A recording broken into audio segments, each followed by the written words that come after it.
হেৰা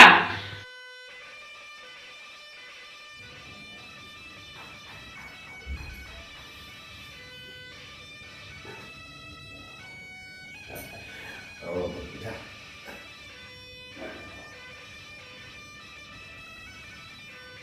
এয়া মই মোৰ চেনেলখনক এখন বিহুৱানেৰে ৰঙালী বিহু শুভেচ্ছা জনালোঁ আৰু জ্যেষ্ঠজনৰ পৰা মই আশীৰ্বাদ গ্ৰহণ কৰিলোঁ। তোমালৈ মোৰ মৰমৰ শুভেচ্ছা থাকিল, আশীৰ্বাদ থাকিল। তোমাৰ লগতে সমূহ অসমবাসীলৈ ৰঙালী বিহুৰ শুভেচ্ছা আৰু আন্তৰিক অভিনন্দন তথা প্ৰণৱ জনালোঁ। সকলোৰে দিনবিলাক সুখৰ হওক, শান্তিৰ হওক, এই কামনা কৰোঁ। নমস্কাৰ, মই ভ্ৰমণী আমাৰ ইউটিউব চেনেল ভাৱজুই ভ্ৰমণী দৰৱৰ পৰা আপোনালোক সমূহ অসমবাসী ৰাইজলৈ ৰঙালী বিহুৰ ইয়াৰ পৰা শুভেচ্ছা জনাইছোঁ। আপোনালোক আটাইৰে জীৱনবোৰ সুন্দৰ হওক, সুখৰ হওক, মধুময় হওক আৰু ৰঙীন হওক তাৰে কামনা কৰিছোঁ।